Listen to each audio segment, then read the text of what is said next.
Well, it looks like it's right at 2 p.m. Eastern Time, so let's go ahead and get started. Again, welcome to the HOSPI free continuing education course, Symptom Management at the End of Life. My name is Macy King, and I'm the clinical educator for the HOSPI Corporation, and we're so glad that you're joining us here today. Brad Macy is going to be presenting for us today. This course will provide one continuing education credit unit for nursing professionals. In order to receive the contact hour, you must view the whole webinar and then respond to the course evaluation, which will be emailed to you right after the class. And as soon as you do that, we will be processing that, and we will get your CE certificate to you via email. So you can be watching for that in the next couple of days. Additionally, we do post all of our webinars on our website, macycatheter.com, under the Clinical Corner webinar tab. You just scroll down to webinars and you can watch any of our previous webinars on demand. So feel free to share this with others afterwards, after you've seen it. If you would like to, it'll be available for you to view anytime. So any other housekeeping area? Yeah, let me just mention again, if you scroll down to the bottom of your screen, a menu bar should pop up, and there's a couple of functions there. There's a Q&A function. You can type in questions there if you have any questions for us, and we'll go over those after the webinar. Or there's also a chat function if you just want to sign in, let us know where you're viewing from today. So I think that about covers it. So without any further ado, I would like to introduce to you our speaker today, Brad Macy. Brad is the president of the HOSPI Corporation that I work for, and also a 25-year hospice nurse veteran. Brad spent his entire career in after-hours nursing, so he's very, very well-versed in managing symptoms at the end of life and caring for patients as they transition. Brad actually is the inventor of the Macy Catheter and brought it to the market some 5 years ago, and has been educating nurses throughout the country ever since. So he's been published in several journals recently, and was also awarded the National Hospice and Palliative Care Nurse of the Year Award several years ago. So we're proud to have him present for us today, and without any further ado, I will turn it over to you, Brad. Thank you, Betsy. Can you hear me? Yes, perfect. Just making sure. I hate getting started and then realizing no one can hear me. There's nothing worse, right? Right. So thank you, everybody, for joining us today. And I'm going to be talking a little bit about symptom management at the end of life. And a lot of my experience, as an after-hours nurse, I saw a lot of symptom management challenges. I worked 12-hour shifts, 12 days a week, 12 days in two-week period with only 2 days off for 19 years. So I saw a lot of symptom management challenges in my practice. The course objectives today, we've got 5 objectives to identify common symptom challenges associated with end of life, recognize when the sublingual route is not a safe or effective end-of-life symptom management tool, identify 3 medication delivery mistakes to avoid when the oral route fails, describe the benefits and burdens of varying medication delivery routes when the oral route is compromised. And we're going to look at the pluses and minuses of sublinguals, parenteral, transdermal, rectal, and look at both rectal suppository and Macy catheter. And then lastly, describe the components of an agency symptom management protocol that guides best practices to meet patients' goals and provide rapid, proactive symptom management. So it all starts with symptom management. Everything kind of comes back to what's happening at the end of life. 80% of the time, we can usually control our symptoms well with oral and sublingual medications for anxiety, restlessness, mild or moderate pain, mild shortness of breath, and keeping symptoms at bay. I always say, but when things start to spiral out of control, about 20% of patients, sublingual and oral routes become ineffective in controlling terminal agitation, seizures, severe or complex pain management issues, where we have to use high-dose opioids or maybe pain adjuvants, and severe respiratory distress. I'm not talking about your your moderate, mild shortness of breath. I'm talking about respiratory shutdown. When patients are starting to desaturate and you know that they're very close to the end, we really want to get medications on board rapidly and get those symptoms controlled in those situations. So what do we do normally if we look when the oral route starts to fail? All of our patients eventually, whether it's days, weeks, or minutes before death, lose the oral route. So that's one thing we can always assume, that we should have a plan in place for what happens when that occurs. So we usually stop our non-essential meds. We cut out a lot of the stuff that patients don't need. And we can, then as the route continues to fail, we continue the symptom management control meds by sublingually. And for most patients, this works well. But with symptoms that are complex, again, agitation, seizures, respiratory crisis, nausea, vomiting, if we want to continue our dexamethasone, maybe we'll want to continue antidepressants, anti-epileptics. We have to be prepared to deliver those medications via another route of delivery. It's not, chasing symptoms is probably the biggest reason, in my opinion, for poor quality scores. Because when those outcomes are bad, the family has a bad outcome, and it's always the ones that have either super great experiences or super bad experience that end up filling out those CAP scores for whatever reason. So we need a route. We need a route of delivery other than oral and sublingual that's fast, proven, comfortable, easy to use and teach in the home setting, and safe, readily available, and comparatively cost effective. All of those things are important in hospice care right now. We have to take all of these things into account. So in my experience in caring for patients, there were 3 mistakes that I saw that I always recommend folks avoid when that oral sublingual routes fail. The first one is ineffective route of medication delivery. For instance, transdermal compounding was all the rage when I was practicing. And since then, it's been pretty much disproven. Except, of course, our old favorite go-to, fentanyl. Although fentanyl is not a great drug for the end of life because you can't titrate with it. But dry tablets given rectally or sublingually is really not a great practice. With sublingual, they can aspirate on those dry tablets. And PR, our patients are so dry at the end of life that tablets don't dissolve well, or it's quite variable with how those medicines are absorbed. So the other one is stopping important adjuvants. And so for most patients, we can whittle their medications down to, the famous 5, whether it's opioid, a benzodiazepine, maybe an anticholinergic,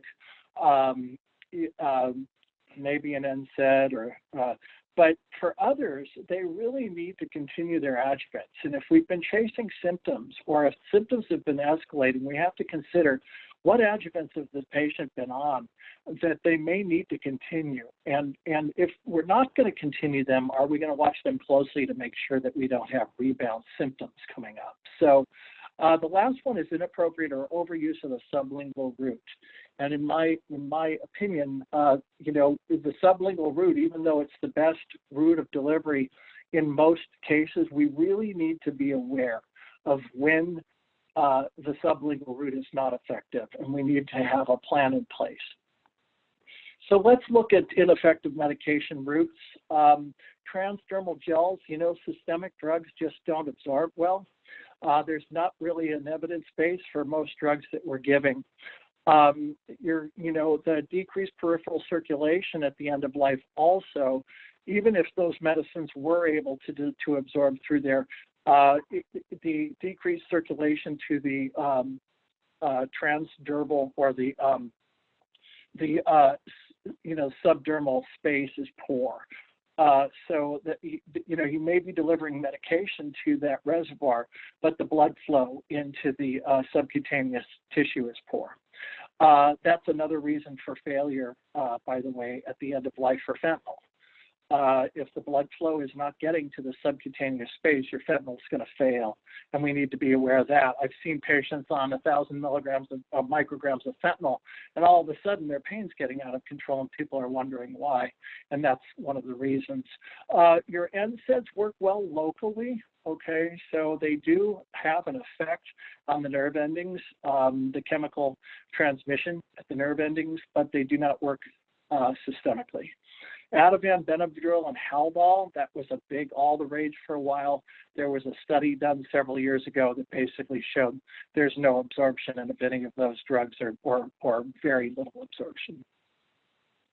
If we look at tablets or capsules rectally, okay, the rectum is dry. We're using anticholinergics. We're using opioids. We're using almost everything we're putting into the patient at the end of life is drying to the mucous membranes. So the rectum is usually very dry, as we well know, with the amount of constipation that we see. So putting dry tablets into the rectum is a very poor way of assuring any kind of effective bioavailability of medications. You get a decreased Tmax, which is time to maximum concentration, and you get a decreased Cmax, which is the overall concentration that the medication will achieve in the bloodstream. It's unable to spread over that and transit into the rectal mucosa. It usually takes about 10 to 15 mLs of water to effectively dissolve a tablet to a point where it can disseminate across the rectal mucosa and actually break down into the salt components of the medication that transit across the mucosa. Lubricating jelly, I've had nurses say, well, I just add a whole bunch of lubricating jelly, mix it up in my hand, and put the tablet in. Remember that lubricating jelly actually adds very little water. A whole lubricating jelly packet is less than 5 mLs of water.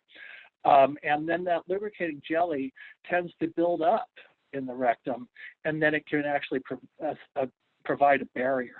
That byproducts of the lubricating jelly can start to create a barrier to the medication getting across the membrane. So it's increased burden of care on the caregivers too. Caregivers hate giving suppositories, so or much less tablets. If we look at stopping important adjuvants, these are the 4 that I felt I always watched patients very closely when I stopped these 4. The reason being, your NSAIDs deal with bone, inflammatory pain, and high fever. And so we don't want that pain bursting out at the end of life. So if we're going to stop it, we should monitor our patients very closely and be ready to have a way to deliver those if we can. The anti-epileptics are no-brainer, right? If our patients have a history of seizures, we need to be ready to get an anti-epileptic in our patients. And then neuropathic pain, sometimes we've chased pain for so long, we finally get somebody comfortable on all these balanced medications, and then they stop swallowing, and we can't continue that pain medication. So again, and then there's possible withdrawal associated with anti-epileptics, and even some of your antidepressants. So and steroids. We never take people off steroids cold turkey when they're alive and well. I'm not sure it's a great idea for us to be cold turkeying patients on steroids when they're in their last few days of life. It can cause, rebound, all sorts of problems. So I like to continue steroids as much as I can too if somebody's been dependent on them for pain or whatever the reason we're using them. Inappropriate or overuse of the sublingual route. So there's several questions that a case manager or any nurse caring for a patient has to ask. First of all, is the patient actually absorbing the medication? So few drugs really actually absorb sublingually. Most medications are swallowed at the end of life. Your morphine is only 9 to possibly 51% bioavailable versus oral. Your Ativan is well absorbed. As we know, as long as it's in either a sublingual format or it's dissolved in enough water, and the sublingual mucosa is able to uptake the medication. Atropine seems to work well, although studies have shown variable absorption. And remember that intensols, if you've got a pharmacy that's saying, we've got an intensol for everything, remember that intensol is usually not a sublingual medication. It's usually meant to be a swallowed medication that works in the gut. It does not work under the tongue. Most medicines are not absorbed well under the tongue. So being that the case, we need to be very aware of, well, first of all, let's go over copious oral secretions, right? Not a good candidate for sublingual. Large volumes are not going to stay under the tongue and may be swallowed, which is okay as long as the gut is working.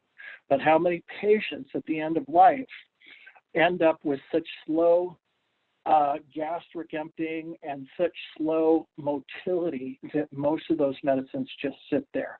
A lot. I saw that was one of the most common in those last few days of life. Everything shuts down.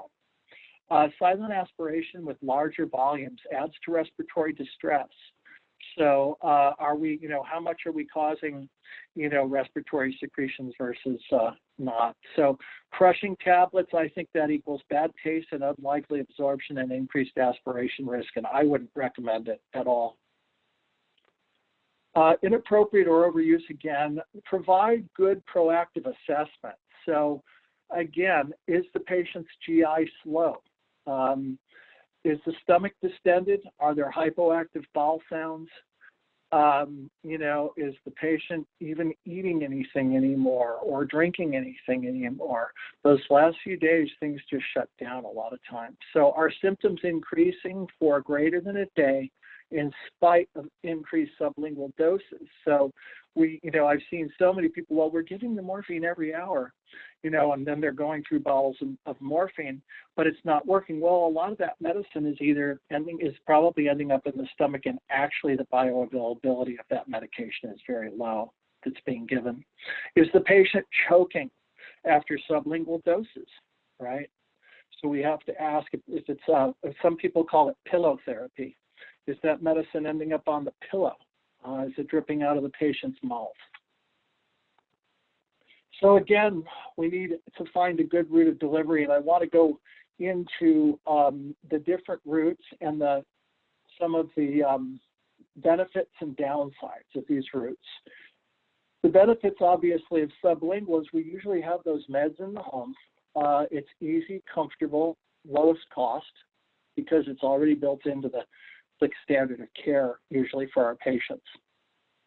The downside is limited medications absorbed, limited surface area, copious secretions, limited dose volume, potential for aspiration, and frequently doesn't work for severe symptoms. I don't recommend it for anything above a 6. Any pain, agitation, nausea, vomiting that's severe, I recommend just stopping the sublingual route, because you're more than 50% of the time you're simply just going to be chasing symptoms. IV, we don't use it very often. If a patient comes home or into the inpatient unit with an IV, we'll use it. It's a fast onset, very effective, and versatile medication delivery. The downsides are, of course, delayed symptom control for delivery and setup. So it can be 8, or even more hours just to get something out to the home setting, to get an IV placed or whatnot. Higher caregiver burden, higher cost, highest cost, some limited medications, higher complications, can be uncomfortable and invasive, and there have been parenteral shortages. So that can add to the complications of IV delivery. Subcutaneous route, you can see here, the medicine is delivered to the subcutaneous space here, which is absorbed by the capillary beds. The benefits are it's usually fast, it's usually effective, and it's mostly comfortable. And the reason I modify those is it's usually fast. It takes time to get this placed in the home setting. You've got, again, like with other parenteral options, you have to get those medicines to the home setting. It's usually effective. The challenge, and I'll talk about that under downsides, is bioavailability when blood shunts away from the subcutaneous space. and it's mostly comfortable. Most patients, there have been studies done that say that the comfort level is certainly tolerable, and that the sub-Q needles are very small now. Downsides are delayed symptom control for delivery and setup, higher cost, complications. Decreased subcutaneous fat and wasting at the end of life can be a challenge, especially if we're having to give multiple medications.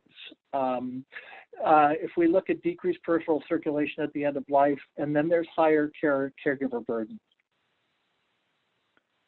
Transdermal, I think I've already beat this over the head pretty well, but it is easy and comfortable. I always remember the reason we liked it as hospice nurses is we're usually really high touch people, right? So the thought of having the ability to rub something softly, in a calming way onto somebody's skin was very enticing. The idea of a high touch medicine that worked well, but unfortunately, it isn't. There are no medications really that are showing to be very effective from a systemic standpoint for it. And then there's no breakthrough dosing potential with it, so you're still going to have to be giving breakthrough doses. It's one medicine, one amount. There's potential for the family to get it on their skin, although if it's not absorbing, it's not much of a concern anyway. Suppositories, I love this. I didn't want to show a picture of somebody giving someone a suppository, so I thought the cat was a good alternative. The benefits of the rectal route is that there is a high versatility of medication absorption. The rectal mucosa absorbs almost everything we give at the end of life, as opposed to the sublingual mucosa, because of the amount of absorptive cells in the rectal mucosa. The downsides, of course, and the reason we don't use suppositories as much, is delayed symptom control for delivery and teaching of families, higher caregiver burden. They don't like giving suppositories. Uncomfortable, requires repeated movement, ongoing invasion of privacy, low dose versatility. Again, one drug, one dose, right? So it's very hard to titrate. Availability and cost, especially if compounded. Time to onset of action. Again, I talked about the dryness of the rectum in hospice patients, and then there's a high absorption variability between patients, and that's obviously due to the amount of stool in the rectum, where the suppository is placed, and how much water is there to absorb that medication.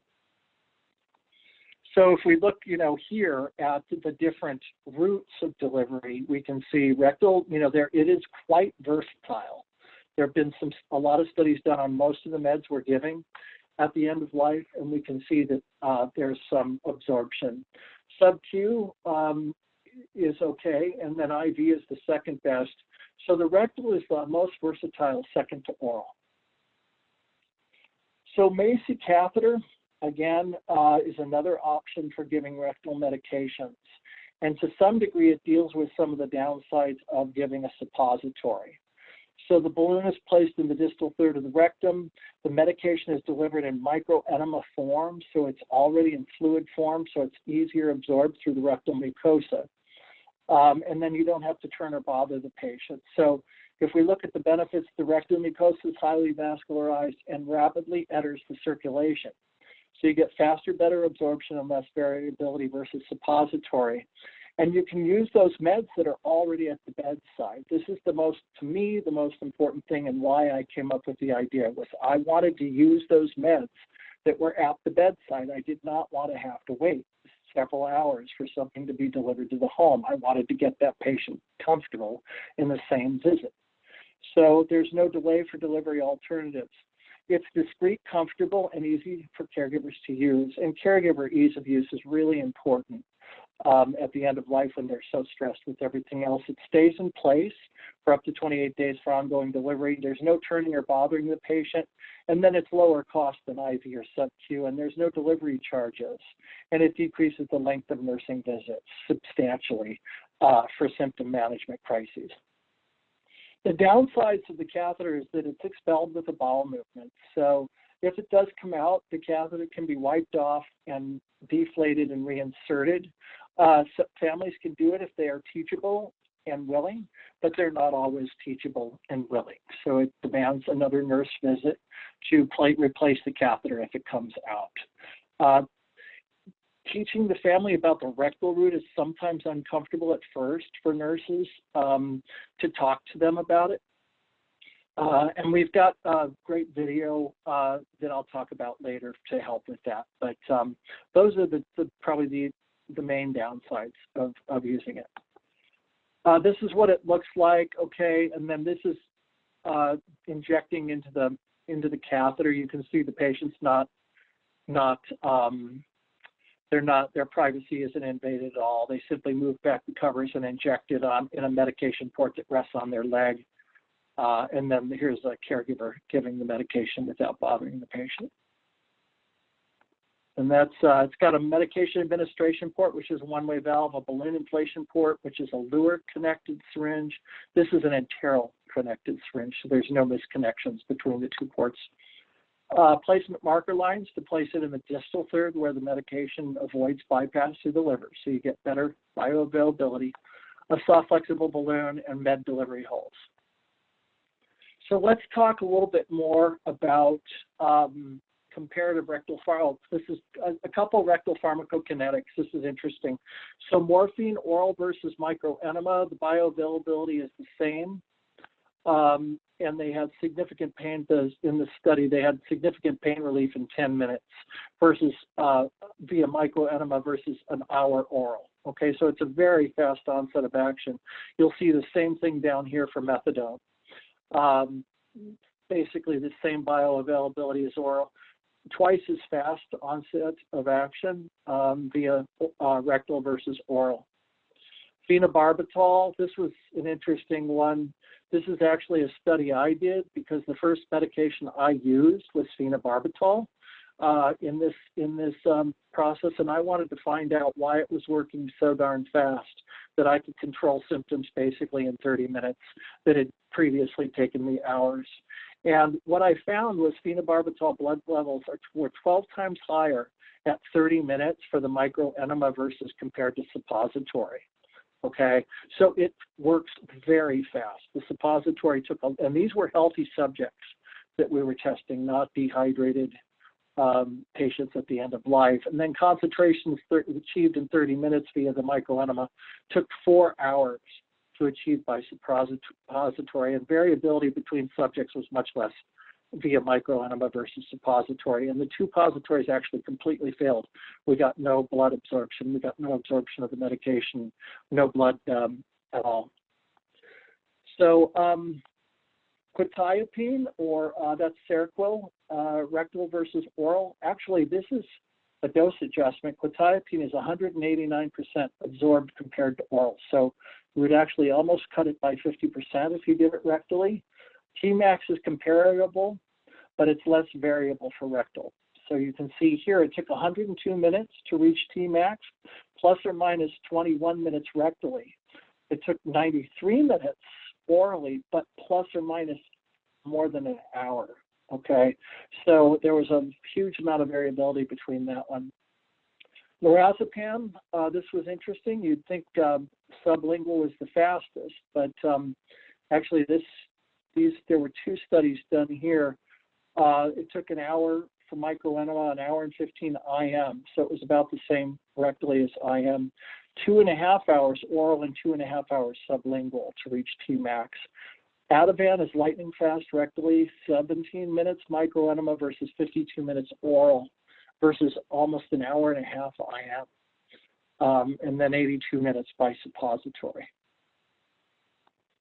So moving on, if we look at a proactive symptom management, again, how do we provide comfortable, careful, how do we plan for things before they come up and deal with them? If we provide ongoing careful assessment and proactive care planning, we ask questions, right? Is the patient high risk for symptom challenges? Well, it's going to be a whole different story for somebody with COPD or somebody with CHF versus somebody with severe metastatic cancer who's had been on all sorts of adjuvants. So we need to think about patients individually and say, what do you think that where is this trajectory going to lead when they reach the point where they can't swallow? Then identify which meds we can stop and which should be continued. So can a medication be safely and effectively given sublingually? If so, great, we use sublingual. If not, how are we going to deliver those medicines? Let's have a plan in place, an algorithm. Consider continuing important adjuvants for patients with a history of complex pain or other symptoms. Choose a medication route that meets the needs and wishes of the patient in easiest, most versatile, cost-effective way.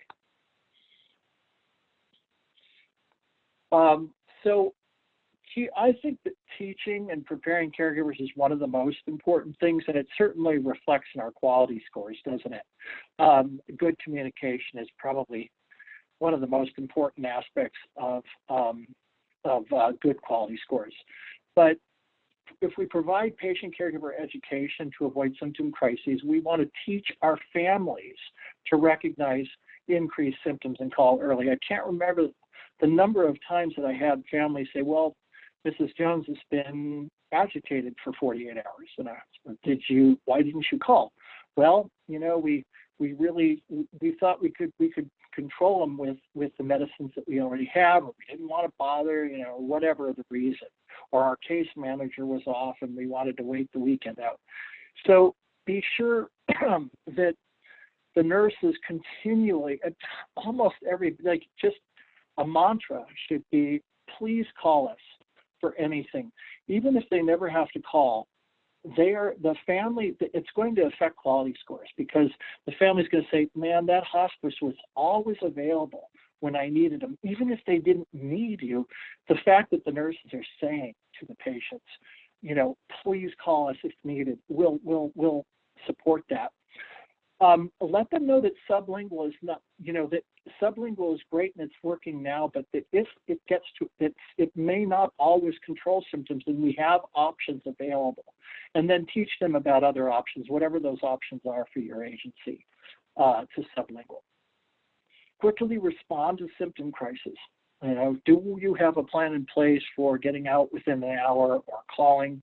Develop an agency symptom management protocol that the entire clinical team can adhere to, and includes guidelines for visit and phone communication with patients during symptom crises, evidence-based route of delivery guidelines, and setting a maximum time to titration given a certain route. And I'll go into detail on that later, but it's very important not to chase symptoms. Like I said, I've seen symptoms chased for days, and then patients die uncomfortable, and then, you know, that leads to negative quality scores. Establishes standards of practice that are easily teachable and holds clinicians accountable. An agency symptom management protocol now I'm talking about. It defines severe symptom suffering as a hospice emergency. Every hospice nurse should know that symptom suffering, severe symptoms, is a hospice emergency. Set standards for communication between the patient, caregiver, and the clinical team during challenges. For instance, nurse visits within 4 hours of symptom crisis and calls every hour until severe symptoms are down to mild or to moderate or whatever, and then calls every 2 hours for moderate. Whatever your agency sets as a standard or a guideline should be adhered to, and quality should be looking at it and saying, you know what, in this situation, Mrs. Jones, we didn't adhere to that standard. You know, and then looking at those problems, and that again, that'll come right back to the quality scores.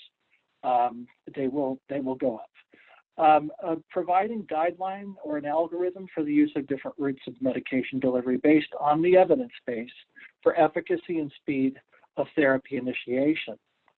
So if you have to wait 4 to 8 hours to get an IV to the home, and you could get that patient comfortable in 1 hour with another option, those are the evidence-based, you have to consider those. And then set maximum time period for titration via any specific route before changing routes. And this is what I was talking to.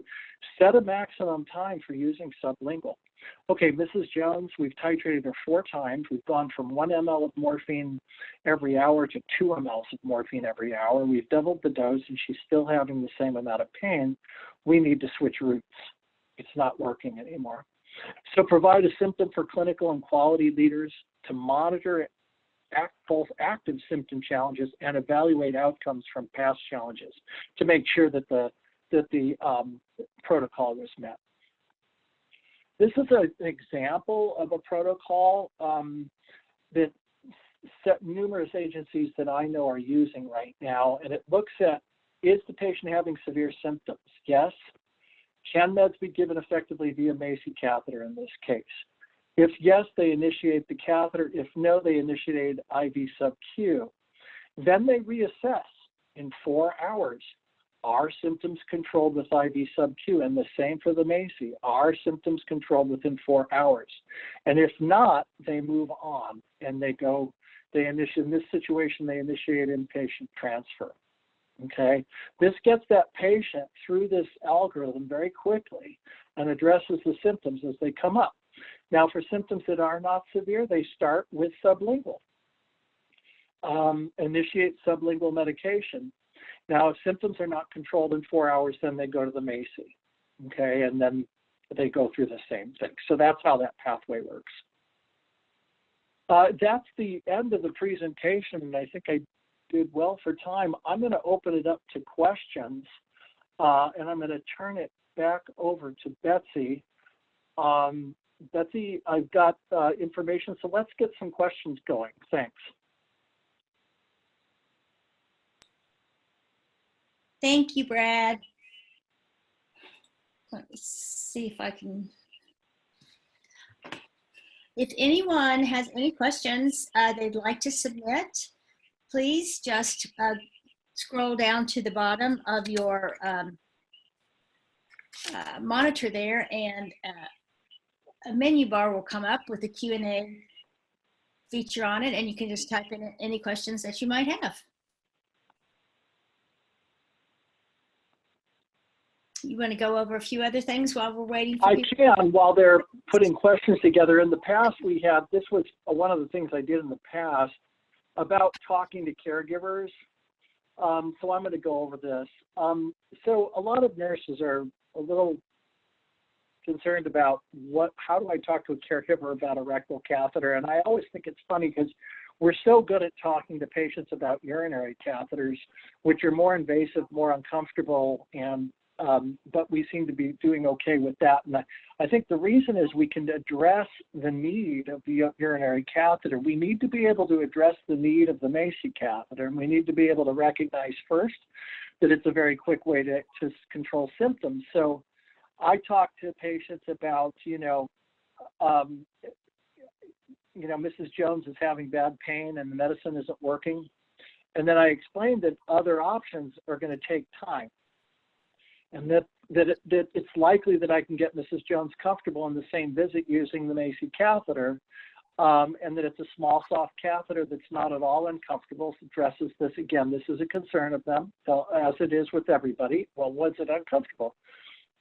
And you won't have to invade his or her privacy to give medicines because the catheter rests on his or her leg. It's really easy to use, and I'll show you how during the visit. You won't have to bother him or move him to give medicines from now on. And if he has a bowel movement, the catheter will come out. And if it does, you can call us to come out and replace it, or if you feel comfortable, you can replace it. And, if you go over those things, I think in my experience of placing a few hundred catheters, I may have had 1 or 2 patients that really didn't want to do it. So it's pretty unusual if you go through these. So that's pretty much that. And then we also have a caregiver video that briefly explains the Macy catheter to patients and families. And that's also very helpful. It basically does what I just did in a nice little 4-minute video. And that's easy you can Google that, or it's on our website. Thanks, Brad. Any questions come up? We do have a few. Catherine is asking, how does a family caregiver actually put the medication into the Macy catheter? So let me see if I can find a picture. So this here is the medication port. Okay, can you see my screen, Betsy? Yes. Okay, this is the medication port, and they just simply grind it up with what we call the liquid pill. It's a pill grinding system, and it's a great little device for grinding up tablets and adding water. And you add 10 mLs of water to the pill. Let's just say you're giving phenobarbital for agitation or seizures. Grind up the tablet, add 10 mLs of water, inject it with the parenteral syringe that comes in the kit. Everything comes in the kit, and then flush with 3 mLs. And there's a little 3 mL syringe in the kit also, and that flushes the medicine into the patient. You can see here that that's what they're doing here. Mm-hmm. And if you have medication that's ready in liquid form, you can just inject that directly into the catheter as well, correct? Correct, yes. And you don't have to add water. Your liquid morphine, your liquid Ativan, any kind of liquid medication can just simply be injected without deconcentrating. But you always have to flush with 3 mLs. Great. Ron is asking if it is possible to get a copy or handout of this class. I will tell you that all of our webinars are available on our website. You can watch them on demand at any time. So this current webinar that Brad has presented today has been presented before, and it is currently already on our website. So if you go to macycatheter.com and then go to the Clinical Corner section and click on webinars, if you scroll down to the on-demand webinar, you will see all of the webinars that we have presented in the past, and you can watch any of them at demand at any time. Oh, Catherine says, thank you. She wishes she had access to the Macy catheter when she was a caregiver 6 years ago. Great invention, would have helped so much. Thank you. I think that's about it, Brad. Okay, all right. Well, thank you, everybody. And thanks for what you all do out there. Mm-hmm. We appreciate it. And just a reminder, you will be getting an email after the webinar asking you to fill out a course evaluation. In order to get your CE certificate, you'll need to respond to that email, evaluate the course, and then watch your inbox, and you will be getting your CE certificate via email within a couple of business days. So thank you again for joining us. We hope you have a great day.